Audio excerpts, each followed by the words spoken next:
This entire military is one cohesive, dedicated force.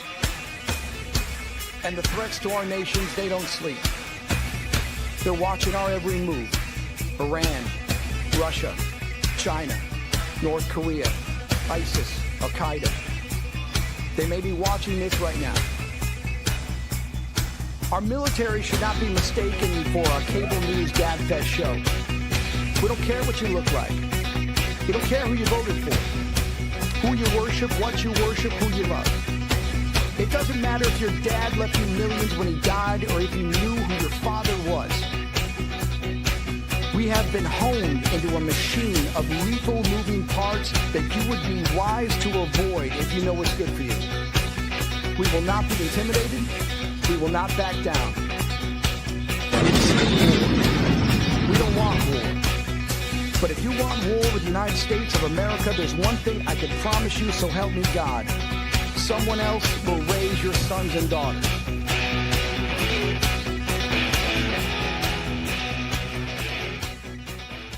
Opinions expressed in this program are those of the speakers and do not necessarily reflect the views or positions of any entities they represent. Find us on the web at mbradio.us. Hello, everybody, and welcome to Into the Weeds podcast here on Military Broadcast Radio. I'm Amber.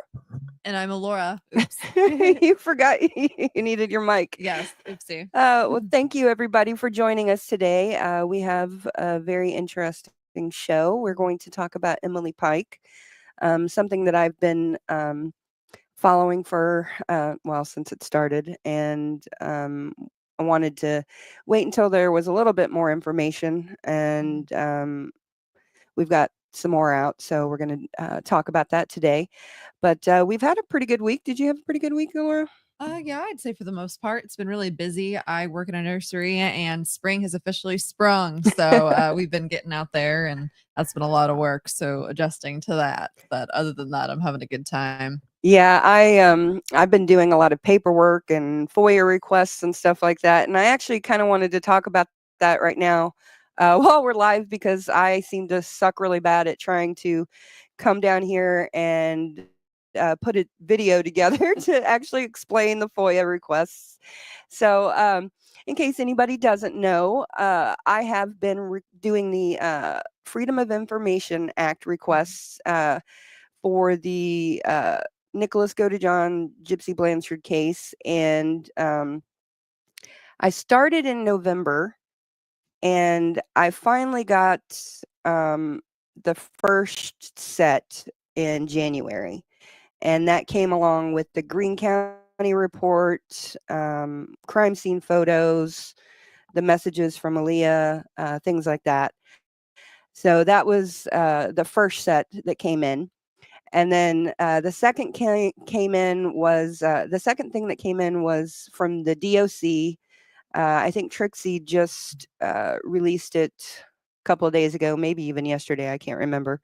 And I do want to thank Trixie and everybody else who has helped us get the word out that we're the ones who did the FOIA requests.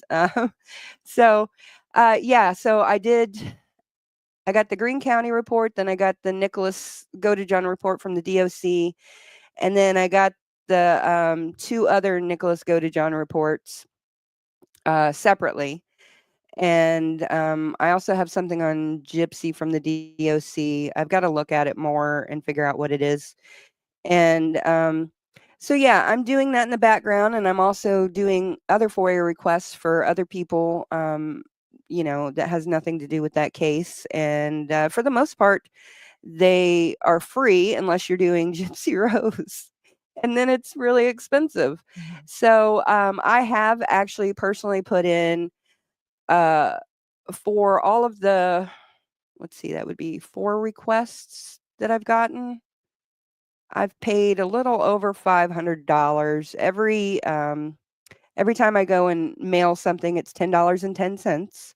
So you've got at least the 5, including the one that actually got dismissed or refuted because I asked for the medical records. Ah, So well, yeah, yeah, we yeah, can't give those out. I was thinking it was from Chillicothe. I was trying to just get all of the information from Chillicothe and the case and everything. And I wasn't Yeah, thinking, and it was my first go No, around. I So I get it. wasn't hip on all the rules and everything. So so I did that, and then now I have put in the $100 deposit for the other FOIA requests that they are 40% done. They're 40% done with compiling all of the paperwork and everything. So should be a couple of weeks. Hello, Bubbles. Nice to see you. And everybody else who's in here. I know I saw Hello, Justin everyone. earlier, and Feel Good University. I don't know who that is. That's the first time I've seen that. But nice to see you guys. And so, yeah, I've got, I paid the $100 deposit for the upcoming FOIAs, and they said that it will cost at least $700. So tack on at least another $600 for that. And I was, buying them and not even thinking about getting reimbursed. And Alora and my husband were like, you shouldn't do that. From the very beginning, they were like, you really should watermark it and do all that stuff. And I was like, oh no, I'm just, I don't want to be, like somebody else. And We don't want to seem like credit's the most important thing in the world. And yeah. I think the only reason why we even started to care was just because people were pretending that they had submitted them and bought them, and I think that's the only reason why we even cared to begin with. And I think some people have bought them since we bought them. Oh, I'm but sure. we got them in January, and I started emailing them out in January. So funny enough, not that many people were even interested in them. So right. But I sent them to quite a few people, and I was really shocked that no one picked up on it a lot sooner. So, but hey, it is what it is. All that matters is that the information got out there. Yes, so, do yeah. with it as you will. Hello, Joy. Good to see you. And yeah, I just did it out of for history's sake, and then I wasn't thinking about the money and everything like that. And then I got to thinking, I'm not making any real content on this information, and so if anyone feels so inclined, not that anyone's indebted yeah, to no. us, all she's saying is if anyone would like to be kind enough to chip in for that, for the greater good, then every little bit helps and is appreciated. Yeah, and some people are even giving to Military Broadcast Radio directly, which is awesome. Yes, so all of that money will go directly into MBR's pot to help veterans, which is a charity and yes. 501c3, Yes. all of that stuff. So. Yes, most definitely. So I just wanted to kind of clear that up a little bit and talk, because like I said, I don't really make independent videos as of yet. I have been working on the Athena Hogan case. I've been down here piddling with it, but I was waiting for some interviews that haven't come about. So, but eventually I'll get that done. So anyways, we are going to move on, and we have ParaWomen Radio. I always call her ParaWoman Radio. I don't know why. I always get it wrong. ParaWomen Radio. Amy from ParaWomen Radio. So we're going to bring her up, and we're just going to talk to her about Emily, and just kind of bring this case to you guys and see where we go. The interview of the week is brought to you by Jersey Mike's, a sub above. Hello, Amy, and welcome. Hi, how are you? Pretty good. Hi. How are you? I'm really good. It feels good just to be able to lay back, sit back, and just, talk. I don't have to run a show or anything. Just be here. I know. And I made it. I made it. Yeah, and you're actually on camera this time, which is rare. Yep, I'm trying to come on camera more. Good. Awesome. Okay, so Amy, can you? Amy, can you tell us a little bit about your show to the people who have never seen your show before? Oh, well, we're We're ParaWomen Radio, and we are plural. I always say we're plural in the women. It's because when we started, there were 4 of us, and then there were 3 of us, and then there were 2 of us, and now there's me. But I'm the founder. I'm the one that founded it. And so, yeah, and we cover true crime, paranormal, conspiracies, and and whatever really interests me, to be honest. But those are the 3 topics we mainly cover. And I'm really excited to cover this. I've been wanting to cover this epidemic. And I've even talked to a few families about this before this even, and I had offered, to help them out and to bring them on the channel. And I understand it's like really hard to do, and so those fell through. But when you said you wanted to do this case and asked me, I was like, yes, absolutely. So I'm so glad we're doing it. And I put a little video up over on TikTok, and I've been getting a lot of response from Indigenous families that need help because it's an epidemic. Yeah, it really is. Like Indigenous people, they can literally go. I didn't really understand how prevalent it was until my cousin told me about the missing, murdered, and Indigenous women and girls. She told me about the website, and I went and checked it out, and I was completely shocked. I knew about the Highway of Tears in Canada. I think that's what it's called. That's what it's called. Yeah, I knew about that, but I didn't know that it was everywhere. And so now I'm trying to make it a point to educate myself and to learn as much as I can and share the stories. Yeah, it's not just like in the United States. It's like Canada, United States, Mexico. And from what I understand, it's because they own their own land. So the United States is like, well, we're not allowed on it. We're not going to try to find it. And then people come onto their land and, they steal them off of their land. And then when they come off of the land and then they get stolen out in this world, nobody cares. And it's just, we care, of course, but it needs to be brought to light. Sorry, I've got a little bird that is fighting sleep. The change he usually goes to bed at 7 and he's up. Hey, no worries, he's up a little bit past his bedtime. Sorry, you guys. No, you're good. We've got a little dog running around here somewhere. He'll probably poke his head up in a minute. Oh yeah, he'll jump up he's here. playing with the bell, so... Don't worry about it. Yeah, no, I grew up in Oklahoma, so Native American issues are something that I grew up with, something that's important to me. I grew up around the Comanche Nation and the Kiowa Nation. Now there were several other tribes as well, but I mostly spoke to or interacted with Kiowa and Comanche.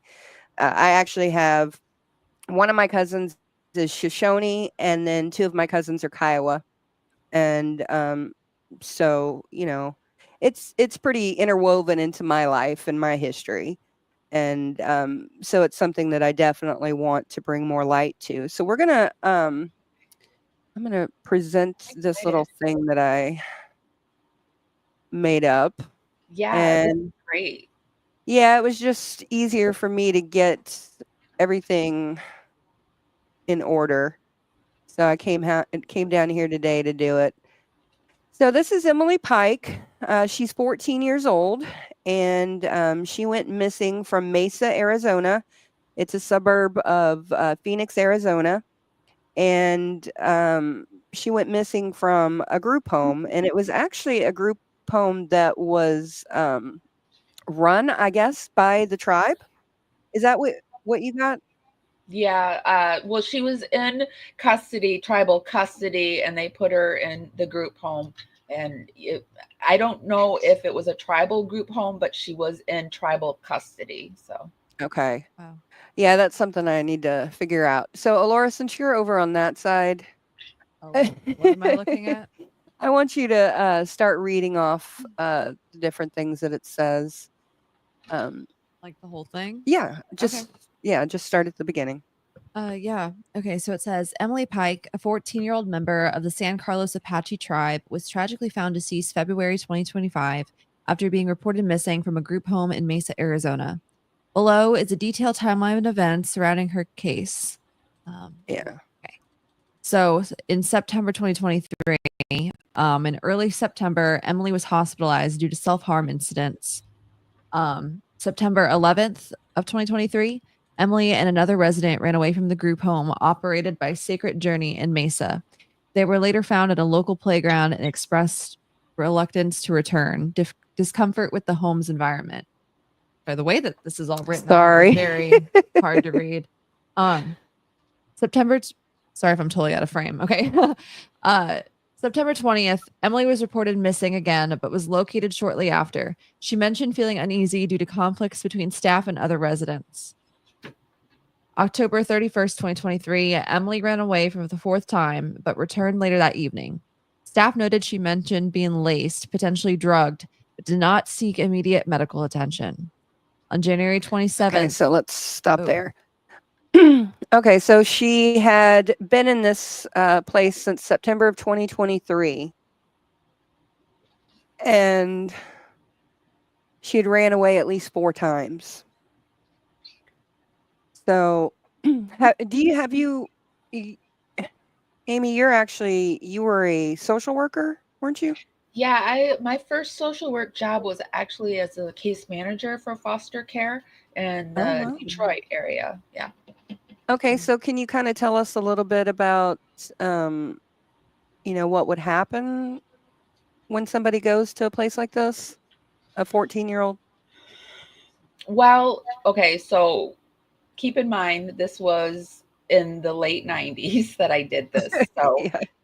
Times do change, but her being in a group home tells me that they weren't able to place her in a home, or she had been placed in a home and she was known to run away. So they put her into a group home. Now, I had heard that the friend had said that the reason she was running away was that she was running away to go home. She wanted to go home.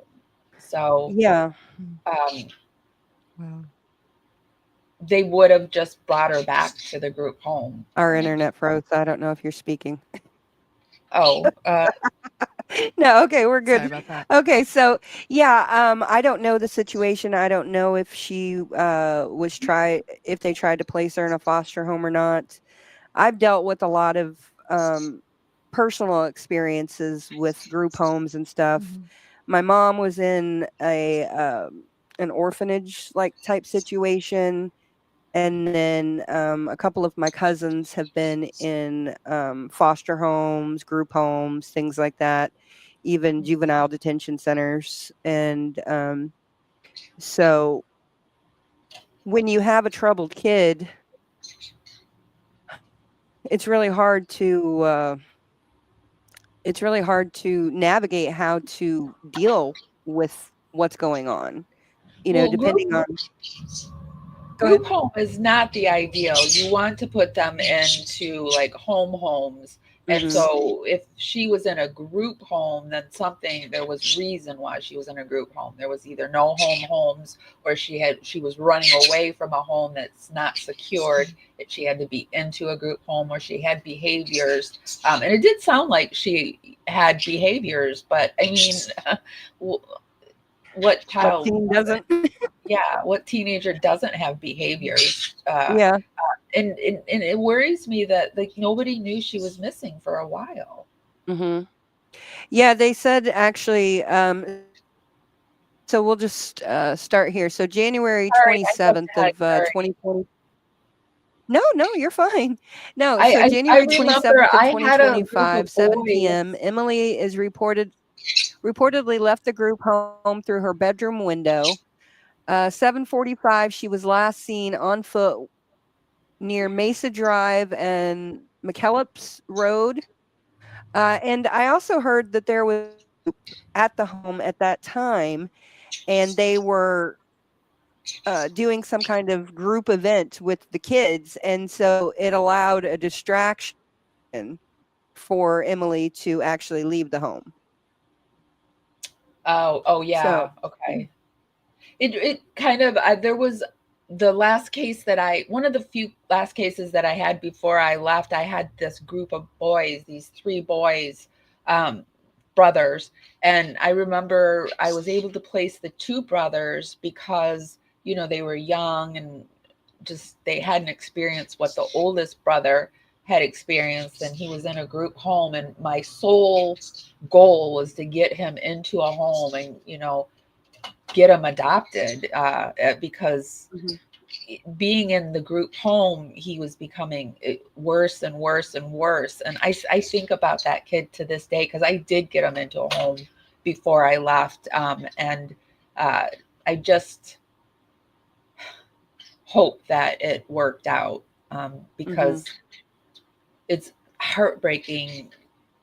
The parents will abuse the kids, and it doesn't matter what the parents do. The kids always want to go back and be with the parents. And when they can't be with the parents, they just want a family. And putting them in those group homes is just kind of brutal for kids. Yeah, Imagine. I agree. And I could never be a social worker because I would totally Just try to take them all home. Yeah, I would totally try to take them all home and fix everything. And, I just can't. I would be so distraught. Yeah, I burnt out. I burnt out like I'd say 6 years. I did it for like 20 years. And every 6 years I would like burn out. I'd be like, twice I did it. I tried to become a teacher, and that didn't work, because there's a reason why teachers do all their, teaching certificates and classes. And it was much more difficult than I thought. And I went into the inner city thinking, well, I'm a social worker, I can do it. So that didn't work. And then I tried to be a legal assistant, and that didn't work, because I learned that I'm much more the type that needs an assistant rather than is an assistant. So Yeah, I actually, I went to school for teaching for a little bit, and then I changed my major to children's ministry. And when we moved up here to Missouri, I thought about doing some substitute teaching, but I don't think that I should do that. yeah, I did that for a little while. And I learned that just going into high schools, and I'd be like, look, I don't really care what you do, just as long as you're quiet and you're not doing anything, just like, I'm a person, you're a person, let's just get through the day. That's kind of how I handled it, and that kind of worked. So Yeah, I substituted at a Christian academy, and they're really no different than public school kids, because usually the kids that are kicked out of public school get sent to the Christian academy. Yeah, I was going to say the kids there were worse. I would say they're worse. Yeah, definitely. They're trying to find Jesus. And I taught from K3 to 12th grade. Wow. But they would actually make you teach, though. Yeah, Like, I would actually have to teach. When I was in public school, like the substitute teachers they weren't able to teach or anything, but they would make you like look through lesson plans and stuff. Oh yeah. And the worst thing was doing math for seniors. Wait, you were teaching math to seniors? I was trying. She was a substitute Seniors. teacher. Oh, I was thinking senior citizens. Never mind. Seniors. Got it. Wait, what? Why not? Yeah, I have math trauma, so yeah. Yeah, me too. I'm terrible at math. Okay. I'm trying to get that off, but Yeah, it's probably not an ideal place for her. It doesn't sound like she wants to be there. No kid wants to be in a group home. So yeah, I understand why she would run away. Yeah, like I said, I've had much experience with group homes. Not me personally, but a lot of my family. Yeah. So it's a really tough situation. Yes. Okay, so by 8:19 p.m., the group home manager reported her missing to the Mesa Police Department. So now, January 28th, police were informed by group home staff that Emily was on medication for mental health and behavioral issues, and had a case manager with the San Carlos Apache tribe. January 29th. Do you want me to do it? Yeah. You look like you're struggling. Okay. I'm struggling too. It's kind of hard to read the small print. Okay. Yeah. Okay. January 29th, 2025, a statewide missing persons bulletin was issued for Emily. On February 2nd, 2025, an anonymous caller left a voicemail at the group home claiming Emily was with her mother on San Carlos Apache tribal land. By the 6th of February, a Facebook post echoed the claim that Emily was with her mother. The next day, on February 7th, 2025, a group home staff reviewed the February 2nd voicemail. February 11th, 2025, police were officially notified about the voicemail. Emily's mother confirmed she had not heard from her daughter, indicating that the tip was false. That's crazy. Mm-hmm. February 14th, 2025, human remains were discovered in trash bags along the Highway 60 near Globe, Arizona, approximately 100 miles from where Emily was last seen. On February 19th, 2025, the Bureau of Indian Affairs contacted Mesa Police, suspecting the remains might be Emily's. On the 27th of February, authorities confirmed that the remains belonged to Emily Pike. The very next day, on February 28th, 2025, the Arizona Department of Child Safety initiated a licensing inquiry into the group home where Emily had been living. So, about a week later, on March 8th, 2025, the Gila County Sheriff's Office requested surveillance footage and tips from the public as no persons of interest had been identified. On March the 10th, 2025, a day of action was held with multiple groups rallying to call for justice for Emily. On March the 15th, 2025, a candlelight vigil was held in Emily's honor. The San Carlos Apache tribe announced a $75,000 reward for information leading to an arrest. By the 18th of March, 2025, a multi-agency task force was formed, including the Gila County Sheriff's Office, San Carlos Apache Police Department, Mesa Police Department, FBI, and Bureau of Indian Affairs. Good thing that they got all those people involved, but a lot of times, very few people even get involved in this. Yeah. By March 21st, 2025, the San Carlos Apache tribe offered a $75,000 reward for information leading to the arrest and conviction of those responsible for Emily's M-word. Not trying to get taken off YouTube here. March 24th, 2025, the San Carlos Apache tribe urged the Arizona legislature to pass, it looks like it might say HB 2281, which was that like a... It's a law or a bill. Like a bill, okay.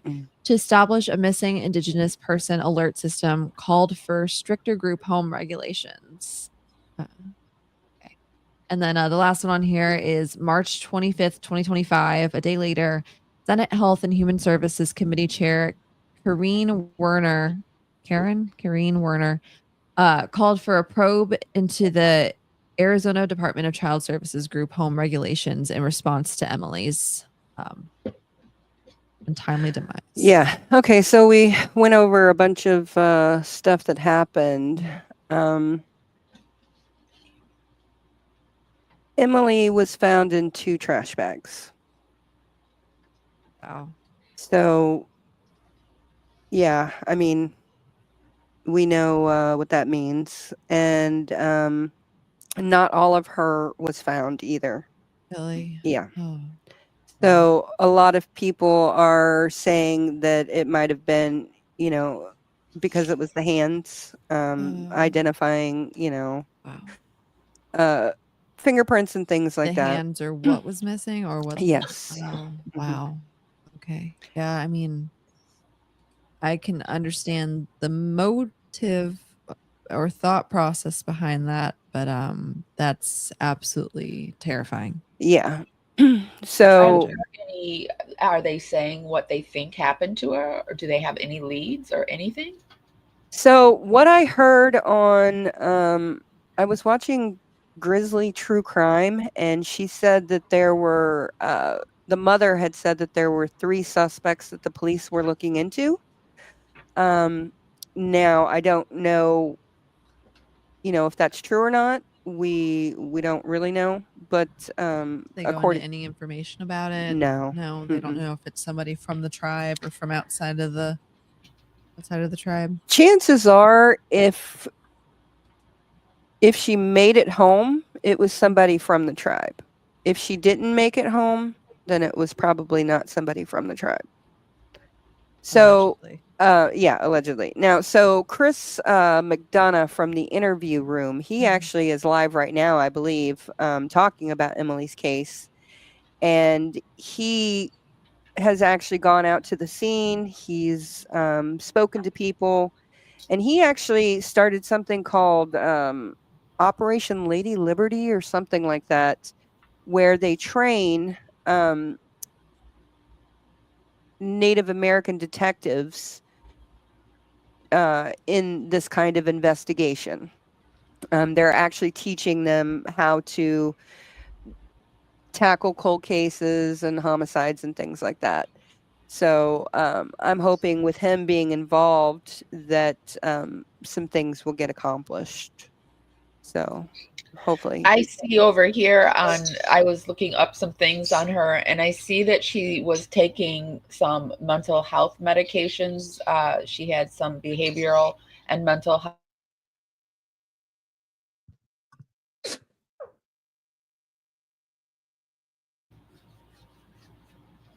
Yeah, I don't know what she was on. It did say that she tried to self-harm, but other than that, I don't know any other details. And there was also a story circulating that I don't know if it was the roommate, but somebody said that she said that she may have been going to go visit a boyfriend. Oh. She was learning guitar, I guess. Oh And yeah. I heard. Yeah. yeah, but I didn't see anything else about that. So I don't know if that was just, a rumor or, what. I don't know the context of that statement, but Yeah. I yeah. had heard it was just a friend. I didn't know it was a boyfriend. I did hear she was learning to play guitar, which I thought that was so cool. Mm-hmm. Yeah. Sorry, Joy, we're freezing again. But okay, let's go to the next slide. Okay, so Emily Pike, a 14-year-old member of the San Carlos Apache tribe, was placed in a group home due to challenges within her family environment. In 2022, when Emily was 11 or 12 years old, the San Carlos Apache tribe's social services department removed her from her home on the reservation. This decision was influenced by a troubled family life and behavioral issues that necessitated intervention. Emily's family situation involved instability. She lived with various relatives, including her brother, mother, grandmother, and aunts, in a crowded and frenetic household. Her father had a history of incarceration, and her mother, who had custody, was reportedly not always present for her daughter. So all of these circumstances have contributed to the tribe's determination that she have alternative living conditions. So, yeah. Seems that the people that were placed in charge of her weren't paying very close attention. No, and in those group homes, they normally don't really. No, not that I'm surprised. It's just, again, I don't know what kind of, home life she had, so I don't want to speak on it and say whether it was the right or wrong decision to place her elsewhere, but just makes me think it's like a lot of times when children are rehomed into, different systems, it's not much better than, what they were already dealing with. It really just depends. Sometimes you have a really great situation, and then other times things like this can happen. So yeah. The Turpin kids, some of them were put into the foster system only to be abused again by their foster families. So yeah, and I actually just seen, it was either today or yesterday, that they're did they win a suit or they're suing the? I know they're doing something. Either they won it or they're starting it. I saw that too. Yeah. Go ahead. They should. I mean, if the government or whoever, the state's going to take the kids, then you need to take care of the kids. Very much so. For them to have gone through all that they had gone through, then be saved, and then be put into another situation. It's so disgusting to me. And And yes, Joy, poverty doesn't help either. Yeah. And I think back because I was like 23 when I was doing that. And it was my first job. And I think how scary that is. A 23-year-old planning other people's lives. That's scary. Yeah, I'm 24 and I shouldn't have control over my own life at the time. So I can't even imagine. Yeah.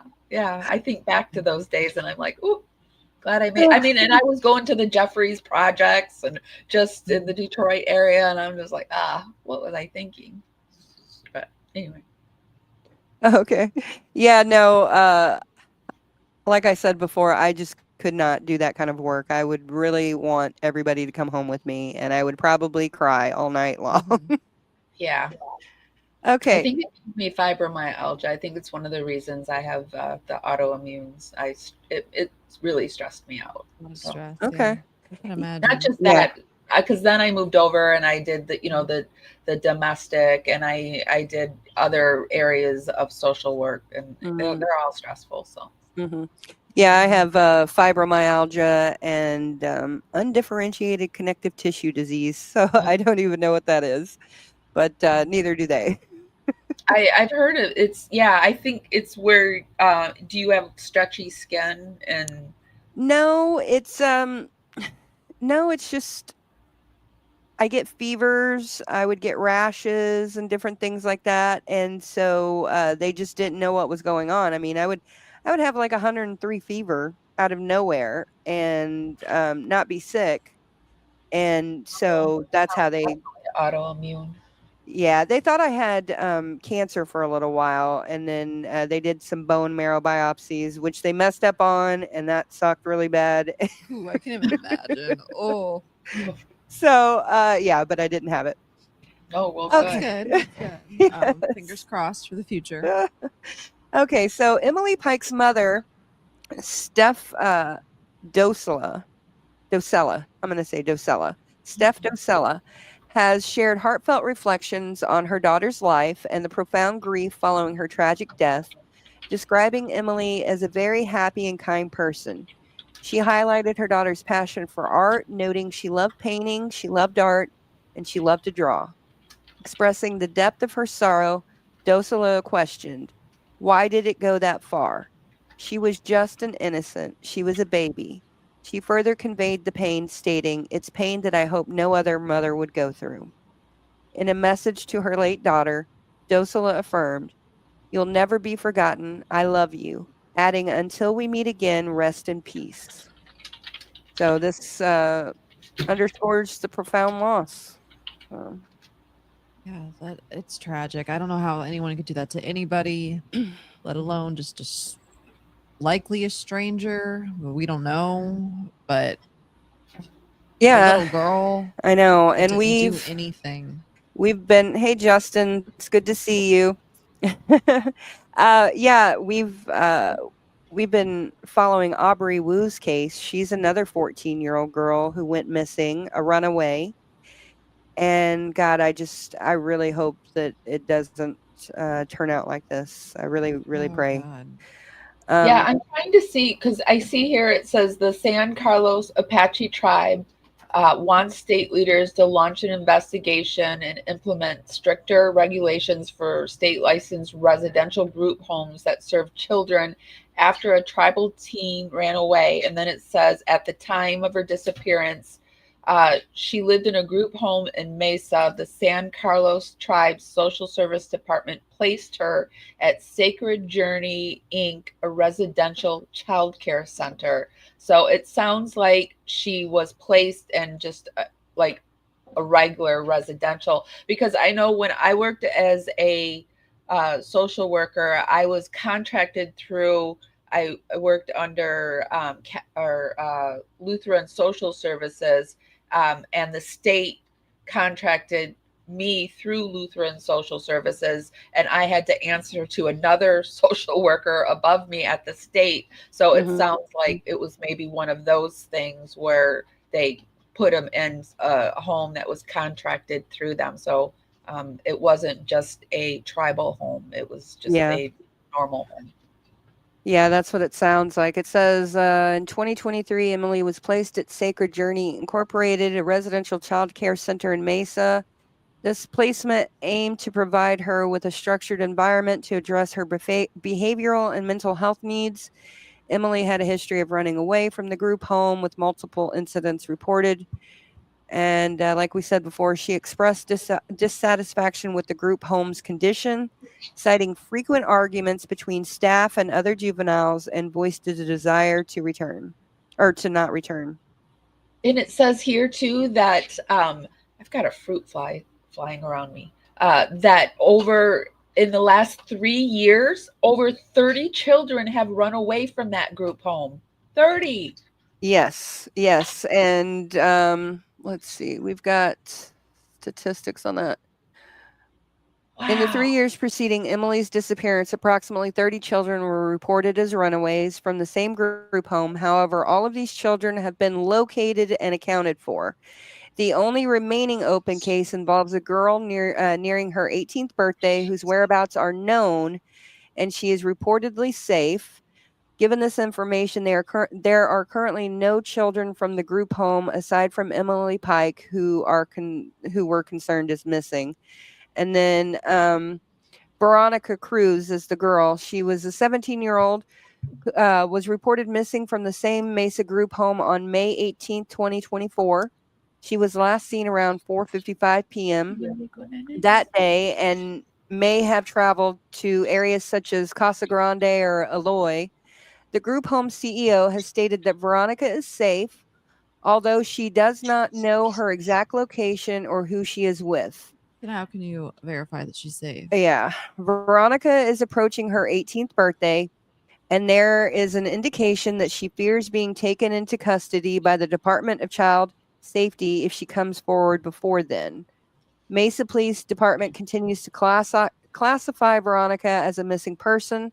They emphasize the need to physically verify her safety and ensure she is under appropriate guardianship.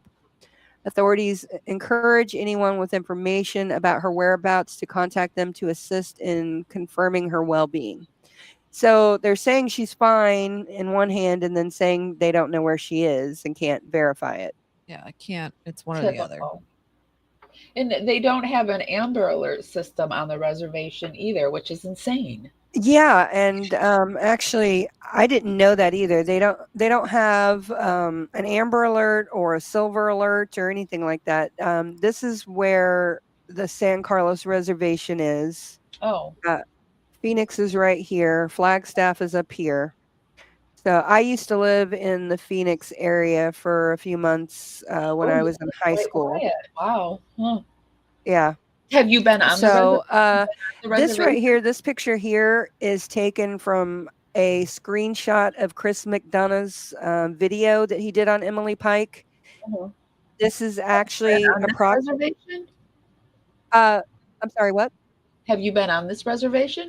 No, I have not, but I know some people who have, and actually I should have reached out to her, one of the women that has actually done some ministry out here for years now. Oh, awesome. You've got the connects. Yeah, I actually, I know quite a bit of people that used to go out here. So that's the seal of the Apache tribe. And actually, if you guys don't know, yeah, Justin, it did not happen on the reservation. It happened in Mesa.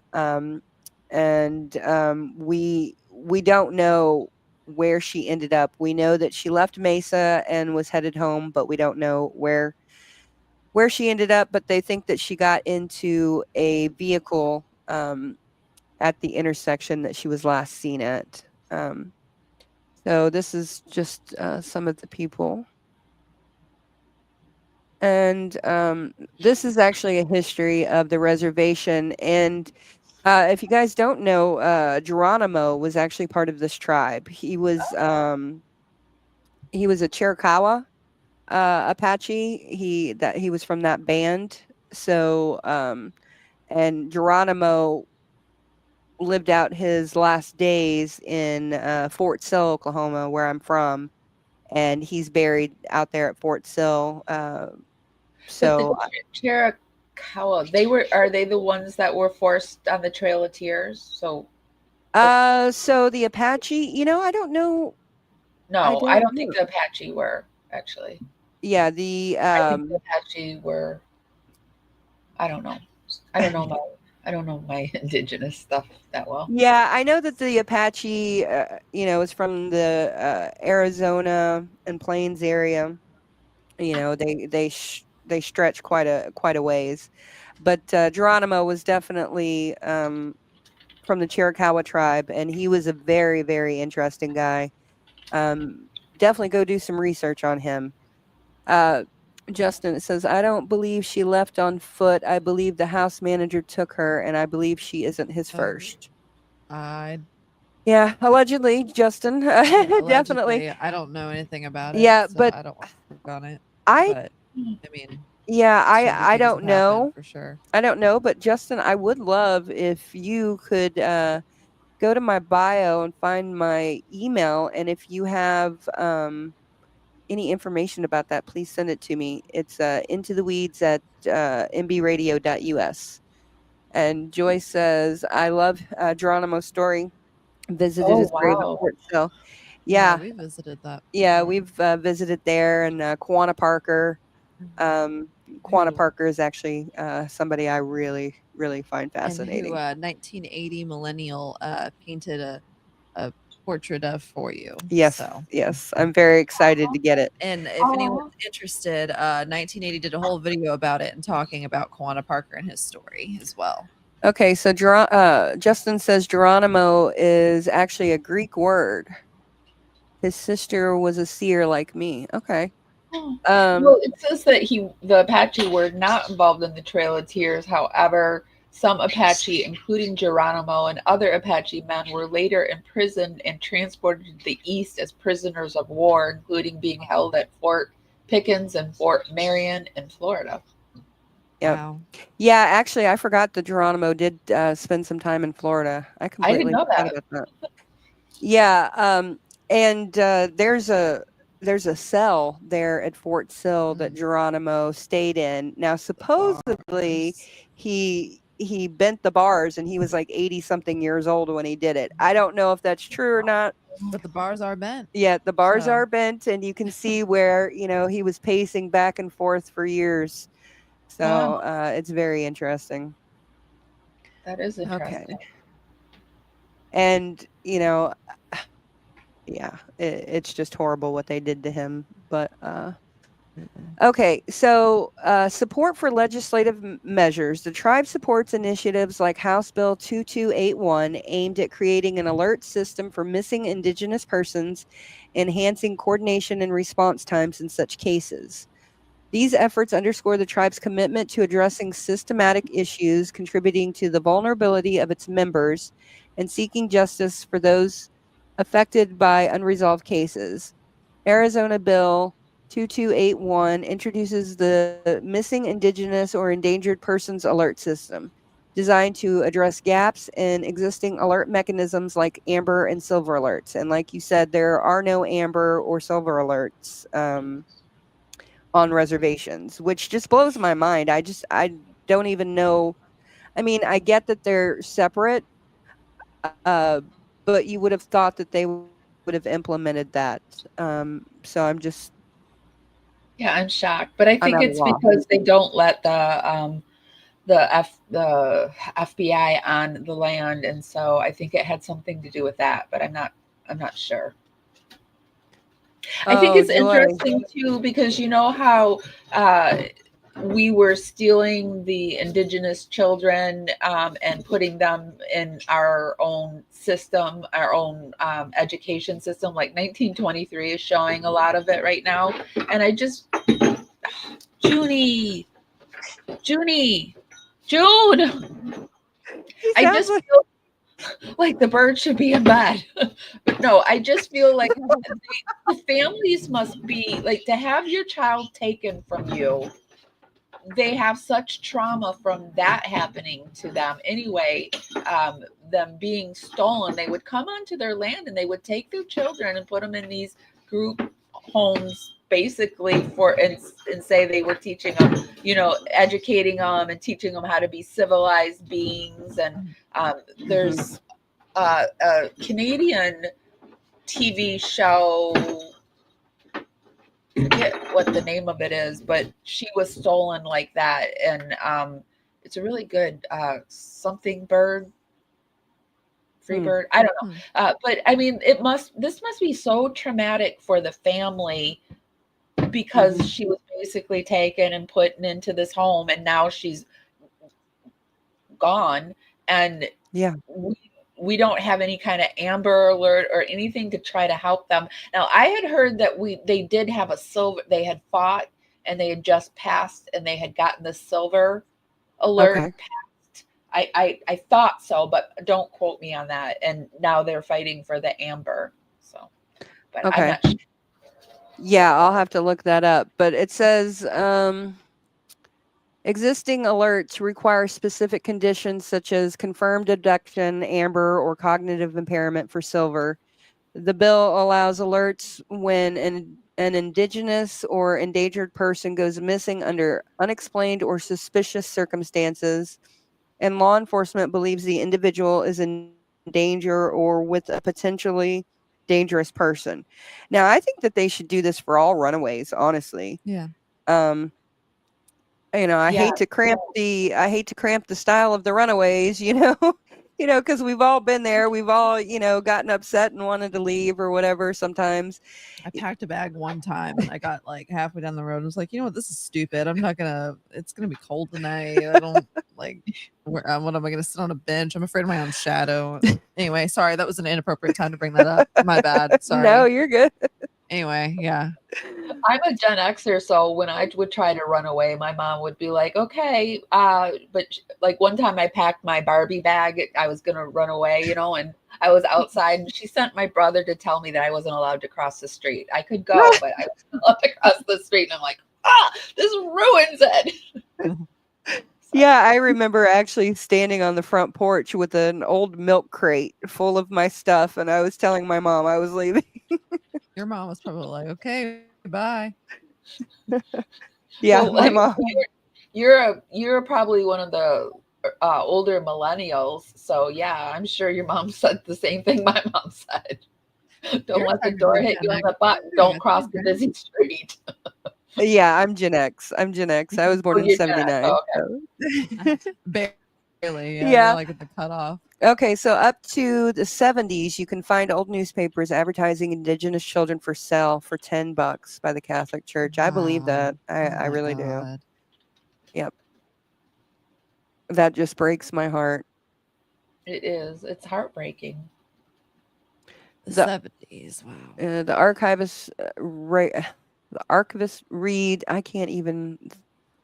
The archivist reads old newspapers about the history of America. I think that's where the archivist. Oh, is it the See, you said it. I and was then trying. I was trying to say it. Yeah, the archivist. You're right. Reads old newspapers about the history of America. I think that's where I saw it. Okay. We'll have to look into that. Yeah. This is just so sad. Okay. Existing systems mandate certain investigative thresholds before activation of the alerts. The bill requires law enforcement to utilize all available local resources and determine that public dissemination of information could assist in the safe recovery of the missing person. And then the bill directly addresses the disproportionate number of missing indigenous persons in Arizona, recognizing the need for a specialized alert system to improve response times and recovery efforts for this vulnerable population. Okay. Joy's a Gen Xer too. I'm Gen Z. You're a youngin'. Born in the year 2000. Okay, these are some statements from the San Carlos Apache tribe. The tribe has been vocal about the need for reforms in group home regulations and has urged the Arizona legislature to pass the bill to establish a missing indigenous person alert system. Chairman Terry Rambler emphasized the importance of justice for Emily and called for public support to generate leads in the investigation. Okay. Emily had a history of running away from the group home with multiple incidents reported in 2023. Concerns were raised about the group home's ability to provide a safe environment for its residents. And the Arizona Department of Child Safety opened a licensing inquiry into the group home following Emily's death. That's a good thing. Okay, so I think you're right. They do have they don't have the silver alert. Oh, they don't? They're trying to get the silver alert. I think they're trying to call it the turquoise alert. Oh, that would be awesome. That would be really cool. Actually, the turquoise alert. Let's see. Justin says we were 6% of the whole population. I'm not sure what it is now. Wow. Yeah, I have no Somebody idea. broke it down, and it was like, okay, so if 1% of the population is the indigenous women, and so 1% of the population is at risk and going missing. So if even like 1% is starting to go missing, that's like, if we're like, that's a huge amount of people that we're just like, it's okay, they don't matter, we're not going to look for them. Mm-hmm. Absolutely. 1% I completely agree.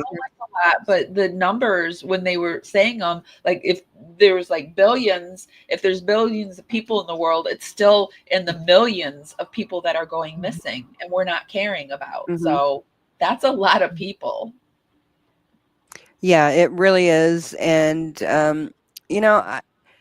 coming from Oklahoma and moving to the different states that I've lived in, a lot of people will say, I've never met anybody from Oklahoma, and then they'll ask, well, are there still Indians or Native Americans, depending on what their vernacular is. Who the hell said that? I've had quite a few people ask me Are you that. kidding me? No, I'm not. I'm not kidding you. From adults to children. So yeah. Well, we tried to wipe them out, because even like Dark Winds, I watch a lot of TV. Dark Winds is even showing how we were tricking women into when they would come in and have their baby, they would take away their ability to give birth to another child and wouldn't tell them that they were doing this to them, and it was completely legal. So we were trying to wipe out an entire population. Didn't work, not the first thankfully, but that's what our government was actively trying to do. Yeah, our government unfortunately has a history of doing some really bad things. And really underhanded things to Native Americans, and I don't blame them one bit for not trusting the government. Yeah, for sure. And they've done nothing but do them wrong time and time again, and history tends to repeat itself. And that's all I have to say about current affairs. Yeah. Okay. So as of March 29, 2025, the investigation into Emily's passing remains active with no arrests made.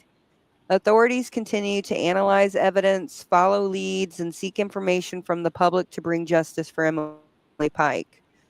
Memorials and vigils, community members, including indigenous groups and motorcycle clubs. Oh, I'm telling you what, if my internet wasn't so messed up, I would show you guys a video that would just make you absolutely bawl. I came in the house crying after watching it. My husband's like, what is going on?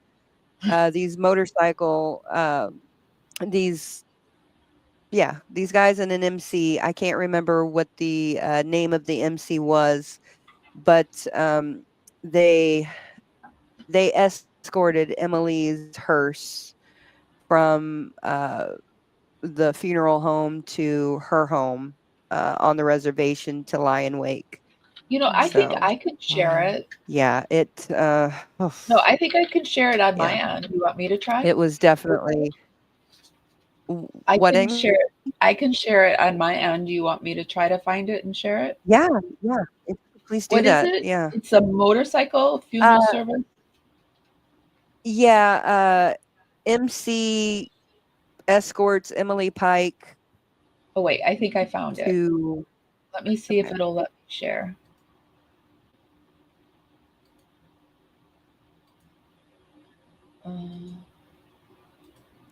Bubble said she saw it. Yeah, it's heartbreaking.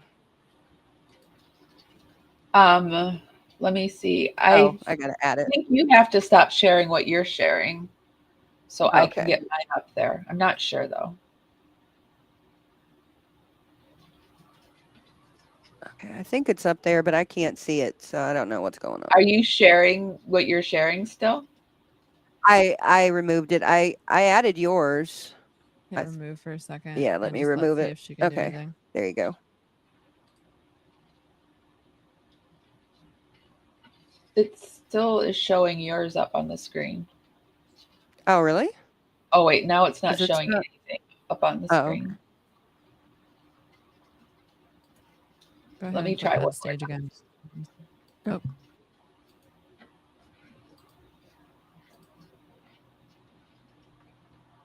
No, I don't think I don't see it up there, so. But it's right here down Okay. here. I see it in the and it says it's being shared, so I don't know. well, maybe we can post a link to it on our community tab if we're not able Oh, to. here we go. Oh, No. that's just showing. I don't know what happened there. Okay. Oh, hold on. Oh, well. It's not showing the right one. Hold on, right there. Okay. All right. Ready? Let's see if we can get this marked. Yep. The teen murdered after leaving a group home in Mesa in January. Her remains were found weeks later in a remote area outside of Globe, and no one has been brought to justice. 12 News journalist Gabriela Becerra is live in Globe with how the community is honoring Emily. Gabby?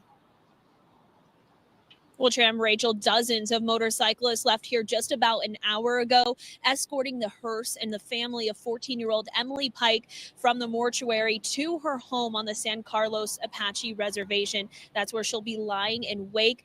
Family, friends, and the community are all invited to come pay their final respects through the night and into the morning when she will be laid to rest. Now, those motorcyclists were invited from all over the state and even the country to join this procession. We spoke to one rider who came all the way from New York to be here, saying it is with great honor that he and the others will be guarding and protecting Emily on their final journey home. Along the way, people held up signs for Emily, wanting justice for her and other missing and murdered Indigenous women. Pike was reported missing in late January after leaving a group home in Mesa and was last seen walking near Mesa Drive and McKellips Road. Her remains were found in a wooded area near Globe about 3 weeks later.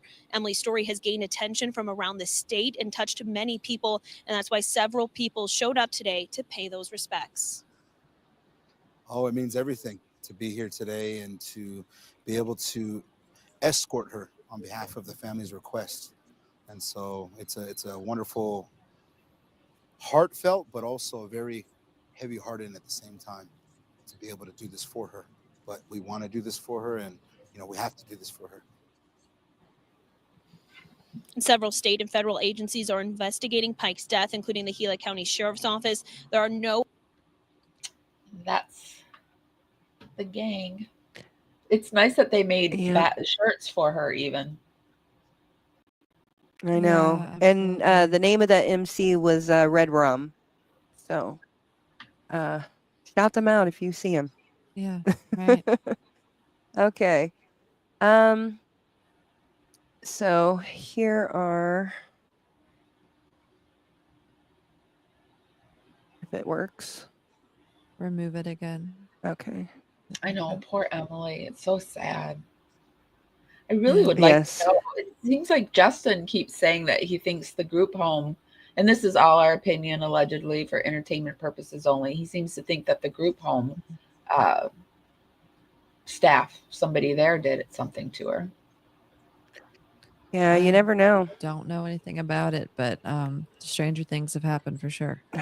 Yeah, most definitely. And like I said, Chris McDonough from the interview room breaks this case down really well. He's actually there on site, or at least he was last a couple days ago.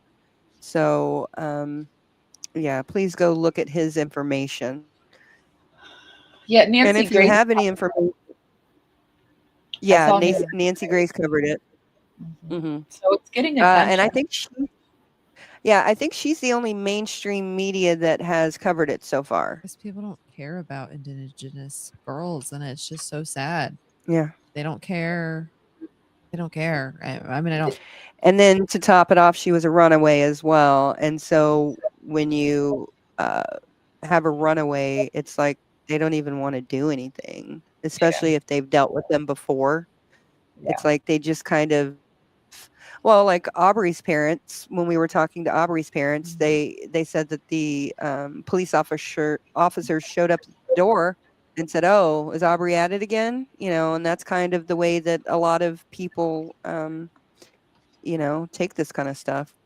Yeah. So, if you have any information about what happened to Emily Pike, you are urged to contact the Gila County Sheriff's Office at 928-200-2352. And yeah, Justin said she looks like his niece, and she looks so much younger than 14. Actually, It could be a older photo as well. yeah, it could be, but yeah, when I first saw her picture, I thought she was like 10 or 11. You know, She looks really young. 10. She does. Yeah. And so that's all I've got. Computer's glitching out. Yeah, I know. Sorry. Yeah, that's all I've got. So we are going to just it'll load up when it loads. There goes my other screen. It loaded up finally. Okay. So I guess we're just going to call it a night since my internet still sucks really bad. But I want to actually have you on, Amy, another time to talk to you about all the spooky stuff that you deal with. Yeah, that'd be fun. I've got some pretty cool interviews coming up with the spooky stuff. I don't know if you guys remember Ghost Hunters when they went to Europe, but I have a friend that was on the show, and she's going to come on, and we're going to talk about what she's been up to. And she also knows, do you remember the Treehouse murders? She was a dominatrix, and she lured her friend up into the tree house. I have her up over on my TikTok because I've been wanting to cover her for a while. Julia Enright. She lives near there, so I have a lead. So and she has some photos of the actual tree house. So we're gonna kind of do something spooky, true crimey type deal. And I've got a psychic coming on. And there's somebody else, but I forget. Ghost Adventures. You know, there's that the wife is trying to put out a hit on. We're gonna cover that. So okay. Wow. I just wish the bird would go to sleep. I'm so irritated. I'm sorry, you guys. I'm sorry. Andy's got the bell, and I can't just reach down and grab it because he's in a drawer and he'll bite me. So I can't just get the bell from him. I haven't had birds since I was a teenager. My stepdad put birds in my room to annoy me. It's like having a 3-year-old, and I think he's going to probably be alive for 30 years. So I've got a 3-year-old for 30 years. So yeah. Oh, wow. I love him. I love him. I wouldn't get rid of him, but I would rethink I would rethink it. I would rethink it probably. I love him, and I wouldn't get rid of him. 30 years. Oh, wow. Older than me. I know. Okay. Oh.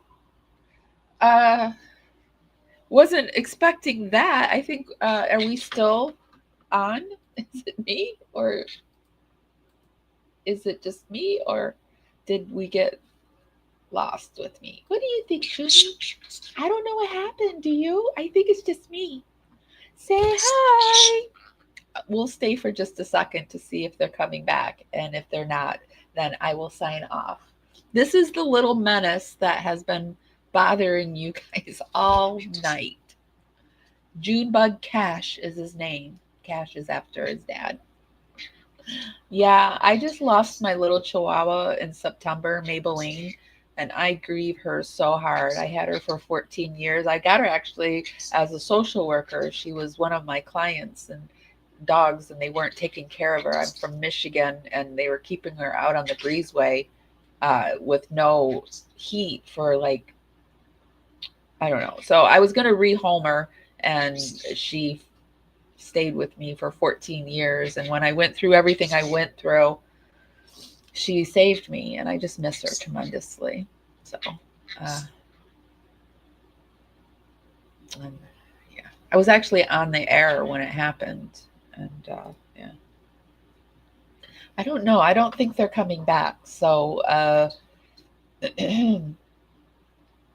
maybe I should leave. I don't know. Maybe I should skedaddle. Okay, guys. Well, well, you know what? Since I'm here and can I present things? Can I add things to the stage? Because I could do a little outro for you guys. Let me see if I can do a little outro. Like I said, there is a family. Oh, they're coming back. There is a family over on TikTok. I was just showing up Junebug. I was getting ready to go. I told them about my dog passing. And we've been trying to end the stream for a while because we couldn't see you. I was like, well, should I go? What should I do? Okay, you keeping it running. There is a family over on TikTok that is missing one of their family members, and they are sending me that information. It's an indigenous family, so we might be working a family. I was just telling them working a family from the ground up. So if there are any indigenous families that would like us to feature them, I would love to, and I'm sure we talked a little bit about it before. If you would like both of us to feature you like in this kind of way, we could interview you through a live, or interview you privately and then bring you on, or however. It doesn't have to be a live. We can turn it into a video. So if you need help, just let us know. We're small, we're micro. Yeah, definitely. Please reach out if you want your story told. And so we're going to try and end again before we get kicked off again. Sorry, yeah, we just don't want it to. Have a blessed night, everybody. Thank you so much for coming. Bye, everyone. Thank you for having me. Bye. Yeah. Thank you. Bye. Oh, it worked. Maybe.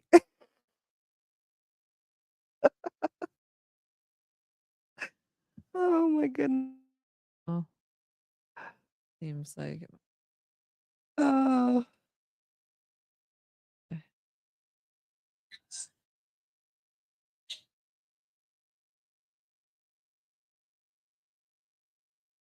Ladies and gentlemen, thank you for tuning in to Military Broadcast Radio. As we wrap up today's show, we want to remind you that the podcast of today's episode will be available right after we go off the air. So if you missed any part of the show or want to listen again, be sure to check it out. And remember, we're here to support and honor our veterans. Your stories and experiences matter, and we are committed to giving you a platform to share them. That's right. We're here to give our veterans a voice. So don't forget to catch the podcast and stay connected with us. Giving our veterans a voice.